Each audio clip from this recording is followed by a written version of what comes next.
Hello my dear students, I welcome you all to watch this channel beta. Today we are going to discuss next topic of our chapter, that is Bohr's model of atom. Bohr's model is specially used for beta hydrogen atom, that is one electron system. Bohr's model one electron system के लिए था, mean ऐसे atoms के लिए use किया जाता है या फिर ऐसे पार्टिकल्स के लिए यूज किया जाएगा which have only one electron system के लिए एप्लीकेबल था. बोहर्स मॉडल एप्लीकेबल है. ओके, नाउ तो today we are going to discuss this बेटा. इसके मेन पॉइंट्स डिस्कस करेंगे, then we discuss its usefulness, merits, और then we will discuss its demerits, that is limitations. ये points हमें आज discuss करने हैं आज के लेक्चर में बेटा. Okay, so first of all Bohr's model was given by beta Niels Bohr. Bohr's model was given by Niels Bohr. Niels Bohr. Niels Bohr is the name of scientist. In 1930. 1930 में दिया था बेटा ये Niels Bohr ने. Okay, main points of this model are main points. क्या main points है इस model के, ये हमें डिस्कस करना है बेटा. First of all main points of this model are, first point is बेटा an atom consist of small heavy positive charge nucleus in the centre and electrons revolve around it in circular orbits. Orbit circular माने गए थे. Okay, तो first simple point क्या है, an atom consists of small heavy positively charged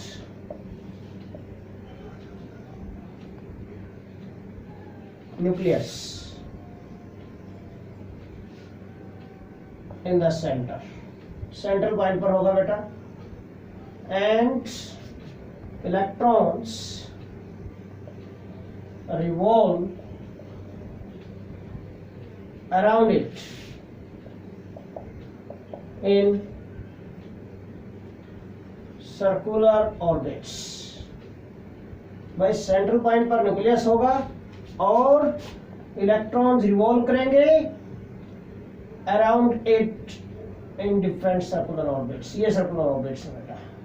okay, these are circular orbits. तो electrons revolve around it in different circular orbits in this way. Suppose ये मान लिया हमने ड्रिल कर लिया. Okay,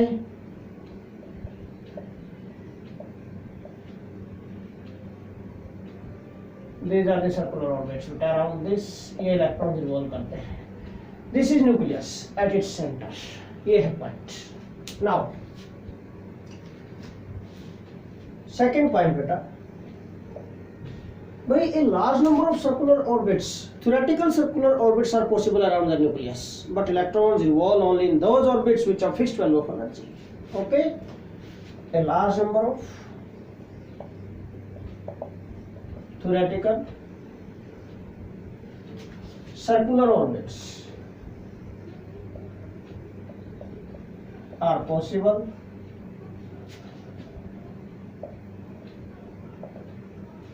around the nucleus beta, are possible around the nucleus, but electrons revolve only in those orbits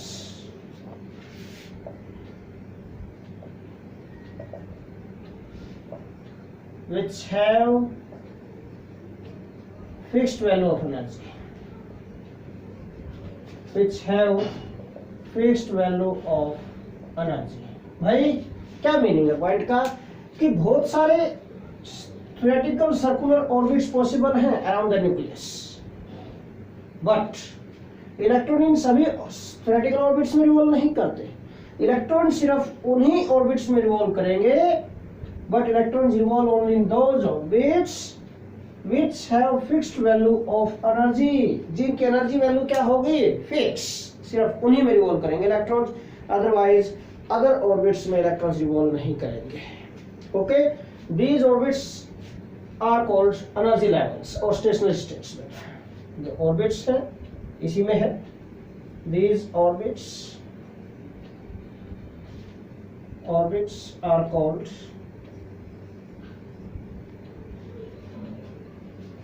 energy levels और we can say बेटा stationary states. Energy levels और stationary states, stationery states ही बोलते हैं इनको, energy levels ही बोलते हैं बेटा। Here the word stationary does not mean that electron is stationary because electron is revolving around its spin as well as around the nucleus बेटा। Nucleus के around भी घूमता रहता है, न्यूक्लियस के अराउंड घूमते घूमते अपने स्पिन के अराउंड भी घूमता रहता है। अंडरस्टैंड क्या पॉइंट कि स्टेशनरी वर्ड का मीनिंग यहाँ पर ये नहीं कि इलेक्ट्रॉन इज स्टेशनरी, इसका मीनिंग सिर्फ ये है कि उनकी एनर्जी फिक्स है। किसी पर्टिकुलर ऑर्बिट में किसी पर्टिकुलर एनर्जी लेवल में इलेक्ट्रॉन की एनर्जी फिक्स होगी, वो चेंज नहीं होगी। जब तक उस पर्टिकुलर ऑर्बिट में रोटेट कर रहा है, रिवॉल्व कर रहा है इलेक्ट्रॉन बेटा अराउंड द न्यूक्लियस, इलेक्ट्रॉन की एनर्जी फिक्स होगी। मीन क्यों? क्योंकि एनर्जी किसके अकॉर्डिंग इलेक्ट्रॉन की? उस एनर्जी लेवल के अकॉर्डिंग है, जिस एनर्जी लेवल में है वो। अंडरस्टैंड क्या पॉइंट? और उस एनर्जी लेवल की एनर्जी क्या है? फिक्स। एनर्जी लेवल की एनर्जी फिक्स है, न कि इलेक्ट्रॉन स्टेशनरी है। एनर्जी लेवल्स आर स्टेशनरी, इसलिए बोला गया है कि क्योंकि एनर्जी लेवल की एनर्जी फिक्स है, वो चेंज नहीं हो रही बेटा, so we can say these are stationary states. इसका मीनिंग ये मत समझना कि electron stationary, electron is revolving around the nucleus as well as around its axis also. Understand क्या पॉइंट? जैसे अर्थ है हमारी अर्थ सन के अराउंड भी घूमती रहती है और अपनी एक्सिस के अराउंड भी घूमती रहती है। पॉइंट आ समझ में? सेम वही पॉइंट अप्लाई किया है यहाँ पर। ओके बेटा, so these energy levels are represented by these are represented by K, L, M, N etc. चलते जाएंगे और we can say 1, 2, 3, 4 etc. ये चलते जाएंगे। Number 1 first energy level, second energy level, third energy level, fourth energy level and so on बेटा, इस type से, या फिर KLMN एंड सो ऑन चलते जाएंगे बेटा। ये आपने 10th क्लास में 9th क्लास में स्टडी किया हुआ है KLMN इस टाइप से। अब हम 1, 2, 3, 4 एंड सो इस टाइप से हम इनको इंडिकेट कर सकते हैं। First energy level, second, third, fourth and so on चलते जाएंगे। ओके बेटा, नाउ इसी पॉइंट का फिर हमें सब पॉइंट डिस्कस करना है यहाँ पर बेटा। Okay, we want to discuss sub point of this second point. क्या होगा सब पॉइंट? इसमें एनर्जी डिस्कस करेंगे हम कि भाई energy states, energies of different energy states are given by the formula. जो फॉर्मूला होगा वो कौन सा फॉर्मूला होगा बेटा? ओके, तो energies of different energy states are given by Bohr formula. Bohr ने दिया था, नील्स बोहर ने, तो उसी के नेम से इस फॉर्मूले का नेम रखा गया बेटा, that is Bohr's formula. Okay, तो energy of different energy states are given by Bohr formula. Now क्या है ये बोहर फॉर्मूला बेटा? Bohr formula for hydrogen atom था। ओके, सेकंड पॉइंट का सब पॉइंट है a, the energies of different energy states are given by the expression क्या है बेटा? En is equal to minus 2 pi square m e raised to the power 4 upon n square h square। En is equal to क्या बेटा? minus 2 pi square m e raised to the power 4 upon n square h square. This En is equal to minus 2 pi square m e raised to the power 4 upon n square h square. Okay, here pi क्या बेटा? pi is constant, mathematical constant वही 3.14 है। m is mass of the electron, pi क्या है? pi is constant, mathematical constant, and its value is 3.14. m बेटा mass of electron, mass of electron कितना होता है बेटा 9.1 इंटू 10⁻31 किलोग्राम, पता है आपको। E is charge of electron, electron का चार्ज कितना होता है बेटा 1.6 into 10⁻19 coulombs. Okay, H Planck's constant बेटा, Planck's constant, and Planck's constant की वैल्यू क्या होती है बेटा 6.626 इंटू 10⁻34 जूल सेकेंड, ये वैल्यू होती है। एंड n क्या बेटा यहाँ पर बेटा n इज एनर्जी लेवल और stationary distance, n is energy level, n is the number of energy level बेटा।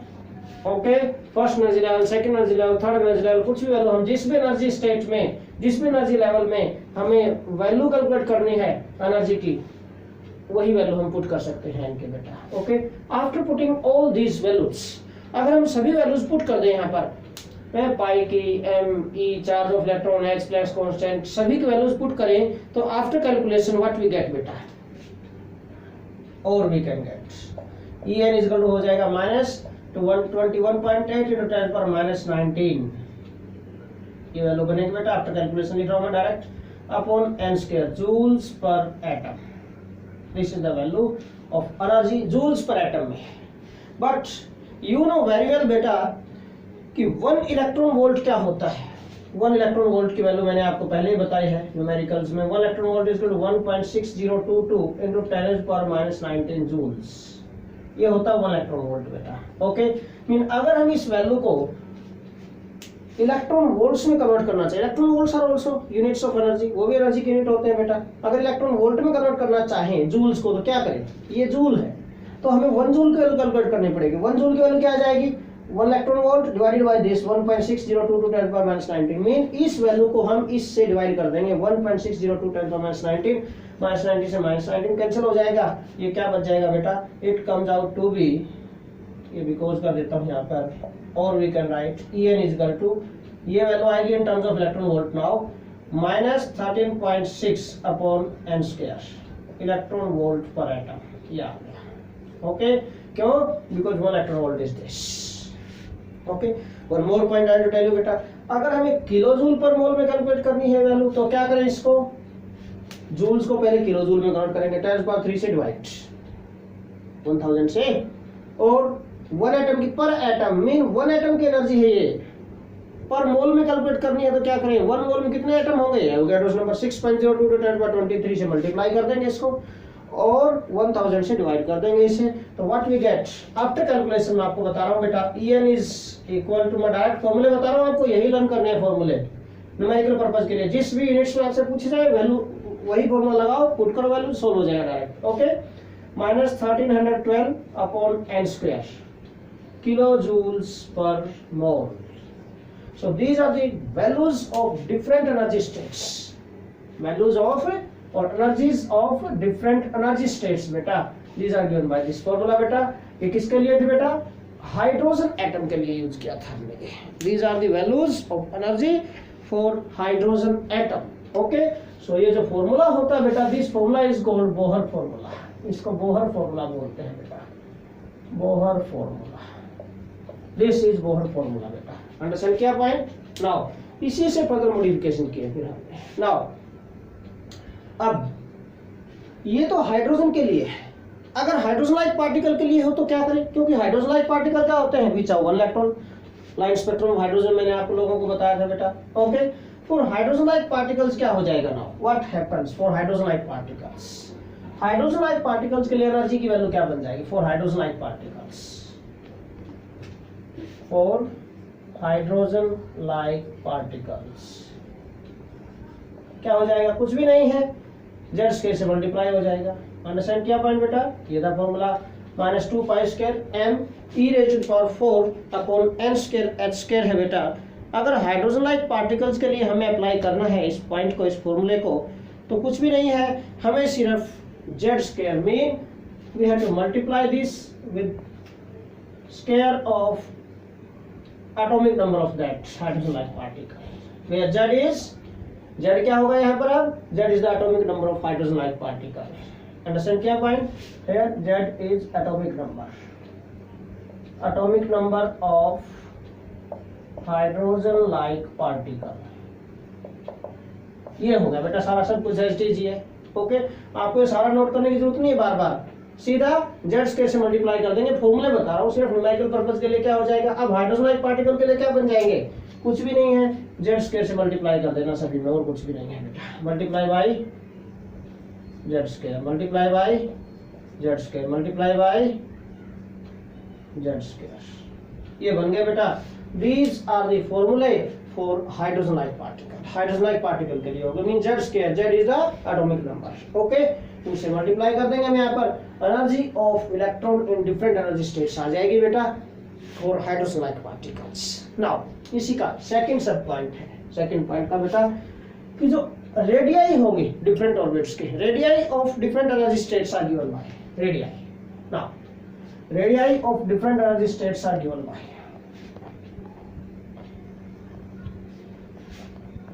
रेडियाई प्लूरल है रेडियस का, और कुछ भी नहीं है। ओके, तो डिफरेंट एनर्जी स्टेट्स की रेडियस कैसे देंगे हम? क्या बनेगा फॉर्मूला रेडियस का? Radii of different energy states are given by Rn is equal to A0 into n square। ये फॉर्मूला होता है बेटा, Rn is equal to A0 into n square। Second सब पॉइंट है, सेकंड पॉइंट का बेटा radii, radii of different energy states are given by the formula बेटा क्या होगा? Rn is equal to A0 into n square। ये तो हो गया बेटा फॉर हाइड्रोजन एटम के लिए, but for hydrogen like particle के लिए क्या हो जाएगा? For hydrogen like particles Z से डिवाइड कर देंगे। Rn इज इक्वल टू क्या बन जाएगा? Radii A0 into n square upon Z. Here जो A0 है बेटा, A0 is value is, this is a constant, its value is 52.9 picometer and this is called Bohr radius। इसको क्या बोलते हैं बेटा? Bohr radius, Bohr radius बोलते हैं। This is radius of first orbit, first orbit, radius of first orbit in hydrogen atom बेटा। This is radius of first orbit बेटा इन hydrogen atom. ये हाइड्रोजन एटम में फर्स्ट ऑर्बिट की radius होती है। Bohr ने इसे कैलकुलेट कर दिया था बेटा, so it's value so this is called Bohr radius. इसको बोहर रेडियस के नेम से ही बोलते हैं हम। 52.9 पिकोमीटर इसकी वैल्यू होती है बेटा। ओके, नाउ सिमिलरली थर्ड सब पॉइंट इसका ले सकते हैं बेटा हम, velocities of the velocities of different energy states of the velocities of electrons बोलेंगे in different energy states। the velocities of electrons या electron in different energy states are given by, the velocities of electron beta in different energy states are given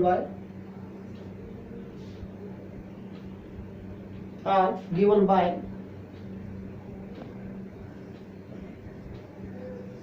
formula Vn। V is the velocity, किसका symbol है बेटा? V is the symbol of velocity का symbol है। Vn is equal to हो जाएगा बेटा V0 into Z by n। this where Z is atomic number है of hydrogen like particle. Hydrogen है तो उसके लिए 1 हो जाएगा। जनरल हाइड्रोजन लाइक पार्टिकल के लिए लिख दिया मैंने डायरेक्ट यहाँ पर, क्योंकि हाइड्रोजन के लिए Z की वैल्यू 1 होती है, वही फॉर्मूला बन जाएगा सिंपल, हटते ही Z V0 by n हो जाएगा उसका। Okay, V0 is velocity of electron in first orbit, that is in Bohr orbit of hydrogen atom। okay, here V0 है जो V0 is velocity of electron in first orbit of hydrogen atom,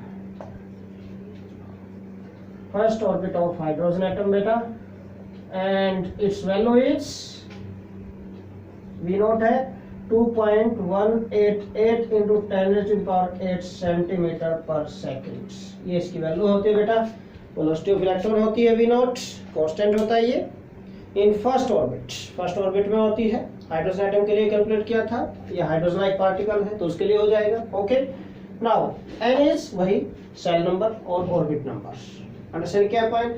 in this way we can calculate values of velocities for different electrons in different energy states. Okay, now next point, third point we are going to discuss now beta। Third point क्या होगा? Energy. अभी हमने थोड़ी देर पहले discuss किया कि energy का formula क्या था। जनरली हम डिस्कस En = -1312 × 10⁻² किलोजूल पर मोल, यही था ना हाइड्रोजन लाइक पार्टिकल के लिए, मैंने बता दिया। अब Z की वैल्यू भी कांस्टेंट होगी पर्टिकुलर हाइड्रोजन लाइक पार्टिकल के लिए, जो भी होगा, हीलियम आयन है, लिथियम आयन है। ओके, तो एनर्जी की वैल्यूज जैसे जैसे हम n की वैल्यू पुट करते जाएंगे, एनर्जी की वैल्यूज आती जाएंगी हमारे पास। कोई कंटीन्यूअस वैल्यूज तो नहीं होंगी ना, अलग अलग वैल्यू आएगी। फर्स्ट ऑर्बिट के लिए n की वैल्यू 1 होगी, कुछ वैल्यू आएगी हमारे पास। देखो थर्ड पॉइंट क्यों बता रहा हूं पॉइंट में ये बेटा, एनर्जी ऑफ जो इलेक्ट्रॉन है in different energy states are considered as quantized. Energy values क्या है बेटा? These are quantized. The energy of electron in different energy states is quantized, or we can say energy of electron is quantized. Simple. Third point, energy of electron is quantized. Quantized का मतलब discrete values. Quantized का meaning क्या होता है बेटा? Discrete values. Discrete values आते हैं। Discrete values का मतलब क्या है बेटा? देखो En = क्या था? -1312/n², ये था किलोजूल पर मोल। हाइड्रोजन के लिए बता रहा हूं मैं। n की वैल्यू 1 पुट करें हम बेटा। If you put the value of n is 1 for first orbit, n is क्या होगा? 1। देयरफॉर E1 की वैल्यू क्या आ जाएगी? -1312, n का 1 हो गया किलोजूल पर मोल। पॉइंट आ समझ में? इसी तरह फॉर सेकेंड ऑर्बिट बेटा, फॉर सेकेंड ऑर्बिट के लिए क्या हो जाएगा? n is 2। देयरफॉर E2 क्या हो जाएगा बेटा? Second energy of electron in second orbit हो जाएगी -1312/2 2 4। ये पुट करेंगे, 4 से डिवाइड करो बेटा। 4 3 12, 1 4 1 4 2 8, 3 रहेगा बेटा, 4 8 -328 किलोजूल पर मोल। अब ये बताओ, इन दोनों वैल्यूज के बीच में कोई वैल्यू नहीं है, डिस्क्रीट वैल्यूज है। ये डिस्क्रीट वैल्यूज हैं, पैकेज की फॉर्म में, मतलब ओके, जैसे हमने प्लस क्वांटम थ्योरी में डिस्कस किया था। तो दीज आर डिस्क्रीट वैल्यूज बेटा, these are not continuous values. Okay, इसलिए और डिस्क्रीट वैल्यूज को क्या माना गया? क्वांटाइज्ड बोला जाता है। Okay, so energy of electron is considered as quantized. Fourth point बेटा, angular momentum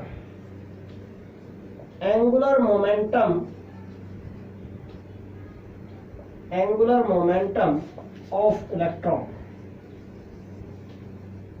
is also considered as quantized.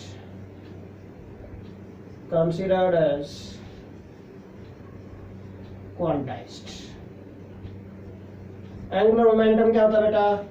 mvr that is equal to n into h/2 pi। ये भी क्वांटाइज्ड माना गया है। Where n is any positive integer बेटा, n is any positive integer। Okay, that is n की value क्या put करेंगे? 1 2 3 4 and so on put करते जाएंगे। अगर n की वैल्यू 1 पुट की तो क्या हो जाएगी वैल्यू? n इज 1 पुट किया तो क्या वैल्यू हो जाएगी mvr की? h/2 pi। अगर हम n की वैल्यू 2 पुट कर दी तो एंगुलर मोमेंटम क्या बन जाएगा? 2 into h/2 pi। अगर n की वैल्यू 3 पुट की तो 3 into h/2 pi। 4 पुट की है तो 4 into h/2 pi। मीन क्या है?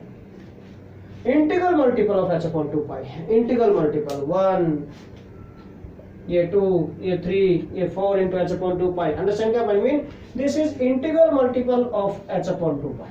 अंडरस्टैंड क्या point? Okay, so as this is integral multiple of h upon 2 pi, so this is considered as quantized. Okay beta, as it is integral multiple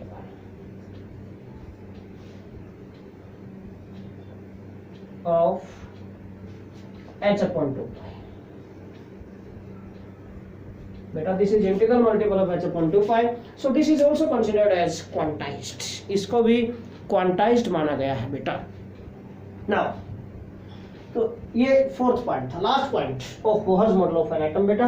last point, fifth point बेटा, कि भाई while revolving around the nucleus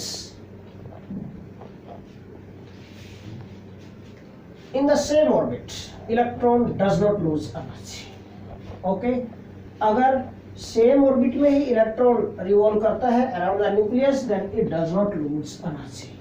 okay, ये कभी energy lose नहीं करता या absorb करता है. अंडरस्टैंड क्या पॉइंट? क्यों भाई बेटा, रदरफोर्ड मॉडल की एक लिमिटेशन थी कि while revolving around the nucleus electron loses energy continuously. उसने कहा था अगर ऐसा हो जाएगा तो it falls in nucleus ultimately, तो एटम बर्स्ट हो जाएगा. इसलिए वो स्टेबिलिटी ऑफ एटम का एक्सप्लेन नहीं कर पाया था. उस लिमिटेशन को ओवरकम किया बोहर ने. बोहर ने क्या किया? बोहर ने कहा कि while revolving around the nucleus in the same orbit, electron does not lose energy. Okay, तो फिफ्थ पॉइंट बेटा, electron does not lose his energy, ऐसे बोल सकते हैं, while revolving around the nucleus in the same orbit. Okay, while revolving around the nucleus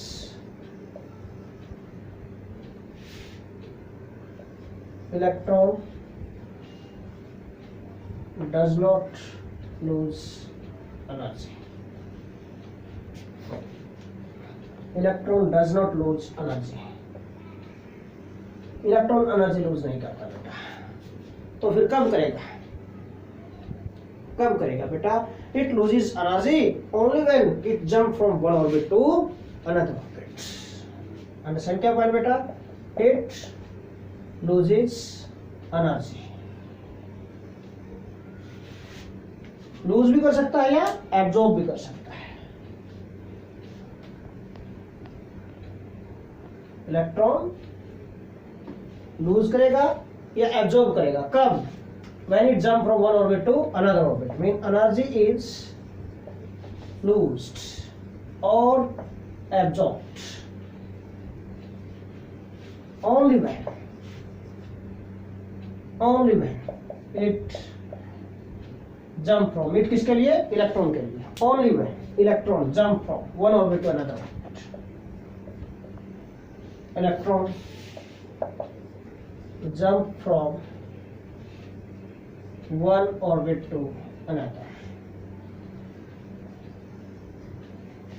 एक orbit से दूसरे orbit में जंप करेगा बेटा, तभी एनर्जी लूज होगी, एब्जॉर्ब होगी, otherwise not possible.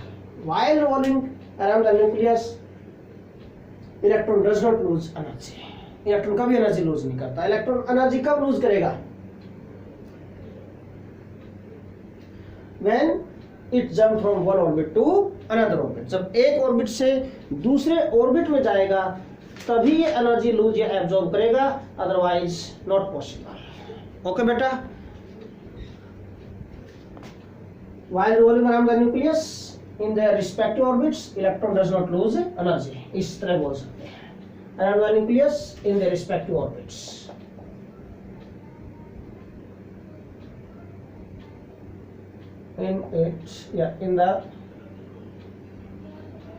in their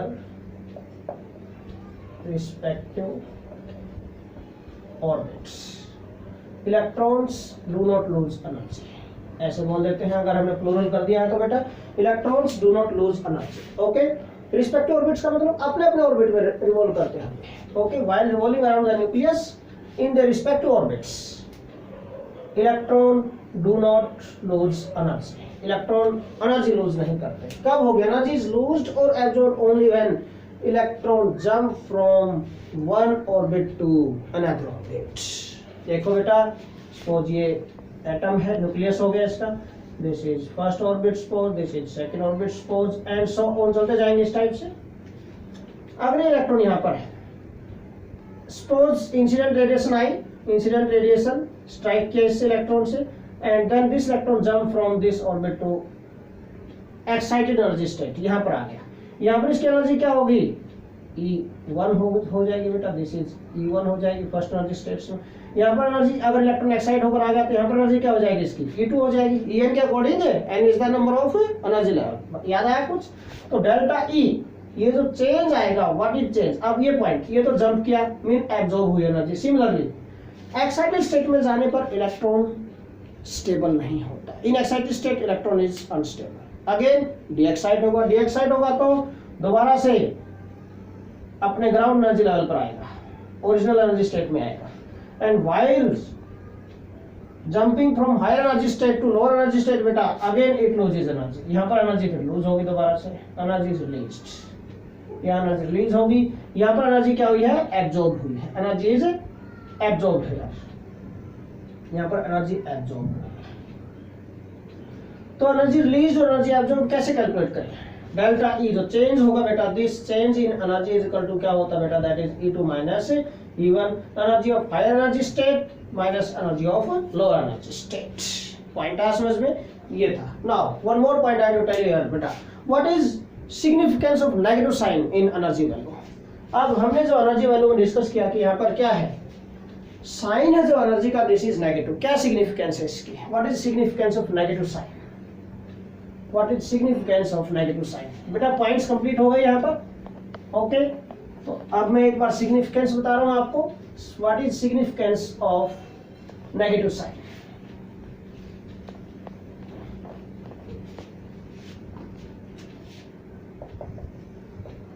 significance of negative sign in energy value,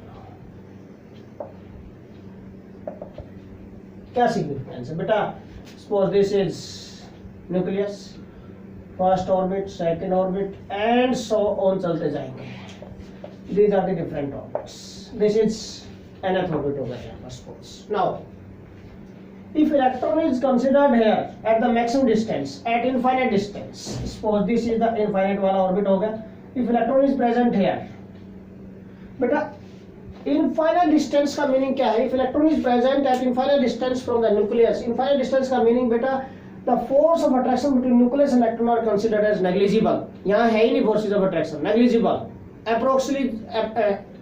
approximately zero माना गया फोर्स ऑफ अट्रैक्शन। अगर फोर्स ऑफ अट्रैक्शन ही नहीं होगा तो एनर्जी जीरो होगी यहाँ पर। So at this distance, at this infinite distance from the nucleus, the forces of attraction or repulsion are considered as negligible and hence energy of electron is considered as zero। इस infinite distance पर बेटा, infinite वाले orbit में energy level में जो energy मानी गई electron की, this is considered as zero, zero मानी गई है। कोई फोर्स अट्रैक्शन नहीं होगा तो, या फिर कोई फोर्स रिपल्शन नहीं होगा तो एनर्जी जीरो, कोई चेंज नहीं है वहां पर, मीन एनर्जी जीरो। अंडरस्टैंड क्या point. Now when electron jump from higher energy level to lower energy level, अभी मैंने बताया आपको फिफ्थ पॉइंट में कि जब इलेक्ट्रॉन जंप करेगा हायर से लोअर एनर्जी लेवल तो एनर्जी रिलीज्ड, एनर्जी रिलीज करेगा, ओके। इनफाइनाइट लेवल पर क्या है, जीरो। अगर ये जंप करेगा to the lower energy level, यहाँ पर आया, यहाँ पर आया, जंप करता हुआ आया इलेक्ट्रॉन, यहाँ पर जंप करता हुआ आएगा तो एनर्जी क्या होगी बेटा, energy is released, energy is released. और अगर यहां से एनर्जी रिलीज होगी किसमें से, जीरो में से एनर्जी रिलीज करोगे तो क्या हो जाएगी, नेगेटिव। जीरो में से एनर्जी भी, अगर जीरो में से भी आप रिलीज करोगे एनर्जी तो क्या हो जाएंगी, वैल्यूज नेगेटिव हो जाएंगी। अंडरस्टैंड क्या point, energy is release, so the values of energy become negative. Energy की वैल्यूज क्या कंसीडर कर ली बेटा आपने, negative. So this is significance of negative. Negative sign का मीनिंग क्या है यहाँ पर, कि एनर्जी रिलीज होती आ रही है, यहाँ पर एनर्जी की वैल्यू डिक्रीज होती आ रही है यहाँ पर बेटा। अंडरस्टैंड किया पॉइंट आपने, okay. So this is significance of negative sign की इनफाइनाइट एनर्जी स्टेट में एनर्जी जीरो अज्यूम की गई है क्योंकि फोर्स अट्रैक्शन नेग्लिजिबल है यहाँ पर। जब इलेक्ट्रॉन जंप करेगा, हमने फिफ्थ पॉइंट में डिस्कस किया था बोहर मॉडल के, कि एनर्जी रिलीज होगी, ओके ठीक है, एनर्जी रिलीज होगी, इसका मतलब जब जंप करेगा लोअर एनर्जी लेवल में तो एनर्जी रिलीज होगी, जीरो में से रिलीज होगी तो नेगेटिव वैल्यूज आएगी, एनर्जी रिलीज, अगर एनर्जी रिलीज होगी जीरो में से भी, this mean that values become negative. Understand क्या पॉइंट? सो नेगेटिव साइन क्या इंडिकेट करता है कि when electron jump from higher to lower energy state then energy is released and hence this is considered as negative. This is significance बेटा, ये significance है negative sign का यहाँ पर। नाउ सम हम यूजफुलनेस डिस्कस कर लेते हैं। Usefulness of Bohr's model of atom. Usefulness के मेरिट्स, क्या मेरिट्स है, क्या इंपॉर्टेंस है इसकी? Usefulness of Bohr's model of atom. Usefulness, usefulness और we can say merits of Bohr's model of an atom. क्या क्या इंपॉर्टेंट पॉइंट्स है बेटा? एक तो यही मैं थोड़ी देर पहले आपको बता रहा था कि बेटा कि रदरफोर्ड एक्सप्लेन नहीं कर पाया था स्टेबिलिटी ऑफ एटम को, बट इसने एक्सप्लेन किया था स्टेबिलिटी ऑफ एटम को। सो हम बोल सकते हैं कि it explains the stability of an atom. Okay, it explains the stability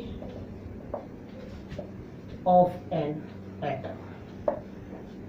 ये एटम की स्टेबिलिटी को एक्सप्लेन कर पाया बेटा। सेकंड जो इंपॉर्टेंस बोल सकते हैं हम यहाँ पर बेटा, it explain the line spectrum of hydrogen. जो लाइन स्पेक्ट्रम ऑफ हाइड्रोजन में डिफरेंट लाइन आई थी, किसकी वजह से आई थी? बोहर मॉडल एक्सप्लेन किया था क्यों आई थी वो। अंडरस्टैंड क्या point? It explains the line spectrum of hydrogen and we can say hydrogen like particles। Hydrogen and hydrogen like particles के लिए स्पेक्ट्रम को एक्सप्लेन, लाइन स्पेक्ट्रम है जो उनका एक्सप्लेन कर पाया ये, ठीक है। It helps to calculate the energy of electron in hydrogen atom and hydrogen like particles बेटा, क्योंकि उसमें डिफरेंट लाइंस थी, प्रोड्यूस हुई थी। Okay, energy of electron calculate की थी, हम एनर्जी कैलकुलेट कर सकते हैं और डिफरेंट इलेक्ट्रॉन्स की एनर्जी कैलकुलेट कर सकते हैं बेटा। अंडरस्टैंड क्या पॉइंट? तो इसी ने हेल्प की थी एनर्जी ऑफ इलेक्ट्रॉन कैलकुलेट करने के लिए, बोहर फॉर्मूला दिया energy of electron in the hydrogen atom. Understand क्या पॉइंट? तो it helps to calculate energy of electron Bohr फॉर्मूले से in hydrogen atom and hydrogen like particles. इसके through by Bohr's formula. Bohr's formula जो दिया था, Bohr ने दिया था to calculate the energy of electron in different orbits of hydrogen और हाइड्रोजन लाइक पार्टिकल्स। ओके बेटा, फोर्थ जो यूजफुलनेस है इसकी बेटा, जो रिडबर्ग फॉर्मूला हमने बनाया था टू कैलकुलेट वेव नंबर और वेवलेंथ ऑफ डिफरेंट लाइंस, वो किसकी हेल्प से बनाया था? क्या बोहर्स मॉडल के हेल्प से बनाया था। ओके, तो it haves to reduce Rydberg formula, इसी ने हेल्प किया था बेटा। It helps to reduce Rydberg formula. Rydberg's formula बेटा थ्योरेटिकली, नॉट एक्सपेरिमेंटली। थ्योरेटिकली हो गया था, थ्योरेटिकली। ओके, रिडबर्ग फॉर्मूला जो थ्योरेटिकली बनाया था to calculate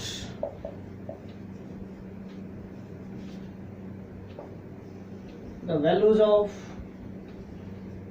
wave number and wavelength for different lines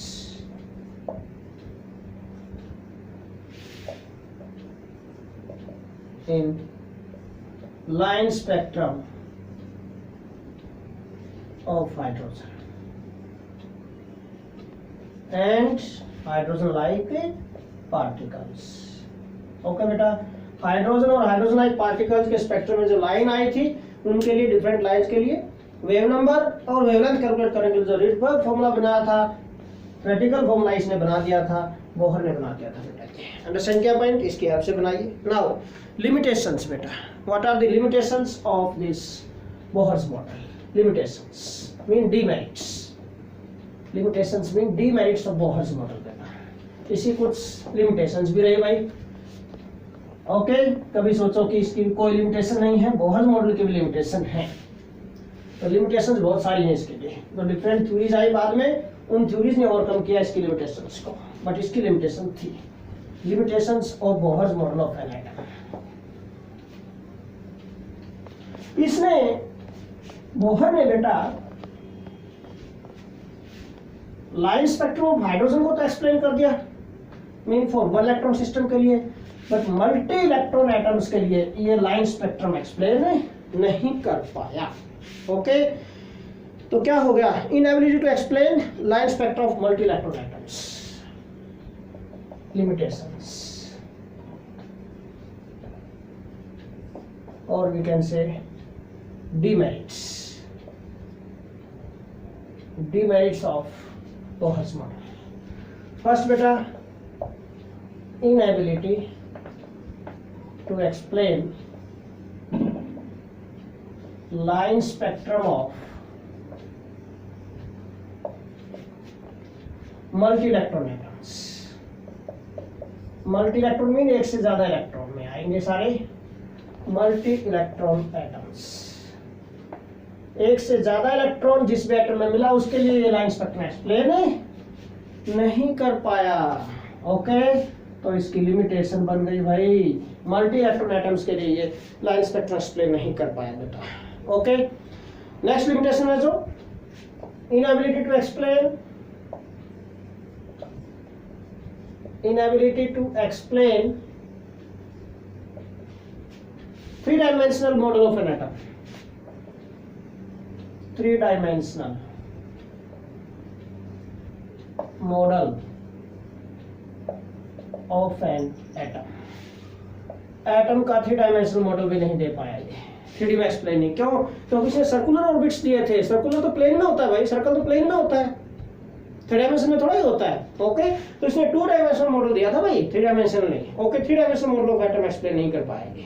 now third limitation बेटा, inability to explain splitting of lines in magnetic and electric fields। Inability to explain splitting of lines। आपने देखा हो, है ना, physics में आप एक्सपेरिमेंट करते हैं, मैग्नेट रखा और वो मैग्नेटिक लाइंस ड्रॉ की जाती है, मैग्नेटिक लाइंस ड्रॉ करते हैं आप लोग। अंडरस्टैंड किया point?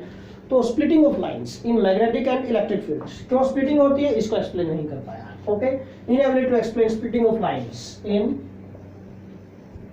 Magnetic fields,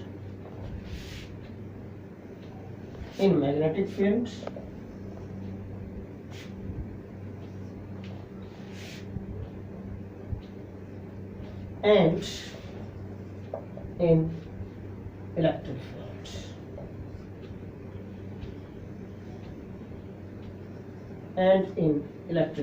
electric field और मैग्नेटिक फील्ड में स्प्लिटिंग ऑफ लाइंस का एक्सप्लेन नहीं कर पाया बेटा एक और पॉइंट बताता हूँ, मैं अलग अलग इसलिए लिखा मैंने यहाँ पर। Splitting of lines in magnetic field is called Zeeman effect. This process of splitting of lines in magnetic field is called Zeeman effect. इसको जीमन इफेक्ट बोलते हैं बेटा। And this splitting of lines in electric field is called Stark effect. इसको Stark effect बोल देते हैं। This is called Stark effect. Okay, now fourth limitation जो इसकी रही बेटा Bohr's model of an atom की, बेटा शेप्स ऑफ मॉलिक्यूल्स को भी एक्सप्लेन नहीं कर पाए। Inability to explain shapes of molecules, inability to explain shapes of molecules. है ना, आगे डिफरेंट थ्योरीज आएंगी फोर्थ चैप्टर में बेटा। हार्बेडाइसन आएगा, वेस्पर थ्योरी आएगी, वहां उनसे रिलेटेड हम शेप्स ड्रॉ करेंगे। मॉलिक्यूलर थ्योरी आएगी, ठीक है ना। Inability to explain shapes of molecules ये नहीं बता पाया। ओके, नेक्स्ट लिमिटेशन बेटा, inability to explain de Broglie concept of dual nature of matter. Inability बेटा बहुत सारी लिमिटेशन दी देखो, to explain de Broglie concept. De Broglie is name of scientist, right? Concept of dual nature of matter. and Heisenberg uncertainty principle. Heisenberg uncertainty principle दोनों को ही explain नहीं कर पाया, ना ही ड्यूअल नेचर ऑफ मैटर को explain कर पाया according to बेटा डी ब्रोगली इक्वेशन, और ना ही ये बेटा अनसर्टेनिटी प्रिंसिपल को, हाइजेनबर्ग अनसर्टेनिटी प्रिंसिपल को एक्सप्लेन कर पाया बेटा। ओके, अभी मैं आपको बता रहा था कि इलिप्टिकल ऑर्बिटल्स क्या नाम, जो ऑर्बिट्स होते हैं सर्कुलर नहीं होते बेटा, एक्चुअल पॉइंट्स में इलिप्टिकल होते हैं, इसने सर्कुलर कंसिडर किया था। तो inability to explain concept of elliptical orbitals, बाद में जो ऑर्बिट्स हैं जो बाद में इलिप्टिकल कंसिडर किए गए, क्यों इलिप्टिकल कंसिडर किया ये इसके बारे में कुछ नहीं बता पाया। ओके, तो inability to explain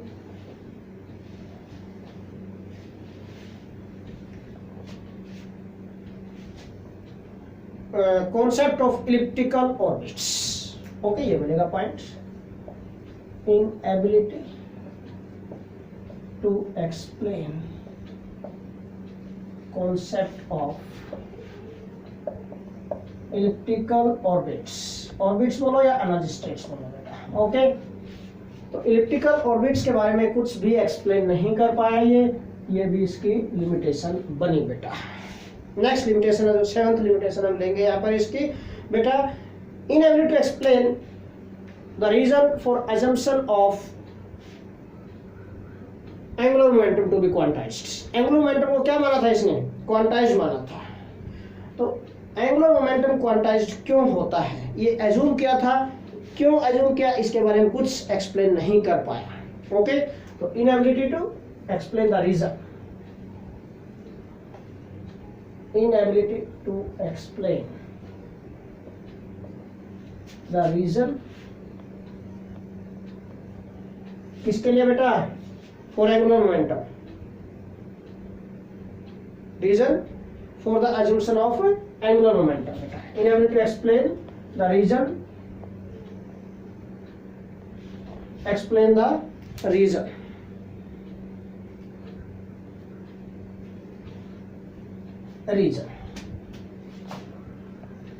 inability to explain the reason for angular momentum। Angular momentum के लिए क्यों कंसिडर किया, क्वांटाइज्ड क्यों कंसिडर किया, इसके बारे में कोई रीजन एक्सप्लेन नहीं कर पाएंगे। ओके, तो inability to explain the reason for assumption of angular momentum, reason for assumption लेना था हमें, reason for assumption of angular momentum, for assumption of angular momentum, angular momentum क्यों अज्यूम किया इसके बारे में कोई रीजन नहीं दे पाया बेटा। And last limitation for this Bohr's model is बेटा inability to take electron spin energy into consideration, electron spin energy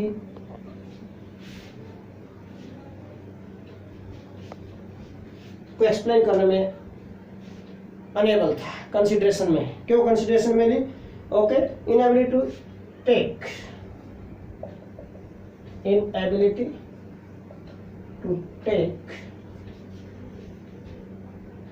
electron spin energy, electron spin energy, inability to take electron spin energy into consideration। इसने कहा कि total energy of जो electron होती है that is equal to sum of kinetic energy and potential energy बेटा, वो है नहीं, but electron revolve around its axis also, अपने एक्सिस के अराउंड भी तो स्पिन करता रहता है, स्पिन एनर्जी क्यों नहीं कंसीडर की, इसके बारे में कोई रीजन नहीं दे पाया, inability to take electron spin energy into consideration. Okay बेटा, so these are the limitations of Bohr's model of atom. तो आज हमने क्या क्या डिस्कस किया, मेन पॉइंट्स डिस्कस किए बोहर्स मॉडल के, उसके बाद हमने बेटा इसकी मेरिट्स डिस्कस की है, देन डिमेरिट्स डिस्कस की है। तो you have to learn this topic properly, each and every point you have to learn with written practice। okay, so again I want to tell you beta, like, subscribe and share this channel and also give your valuable comments। Comments. बेटा ज़रूरतमंद बच्चों तक ज़रूर पहुंचाओ इस channel को, ज़्यादा से ज़्यादा सब्सक्राइब करो, ज़्यादा से ज़्यादा बच्चों तक फैलाओ इसको, ओके, ताकि और स्टूडेंट्स भी सब्सक्राइब कर सकें और हमारे लेक्चर्स को देख सकें। Okay, thanks a lot.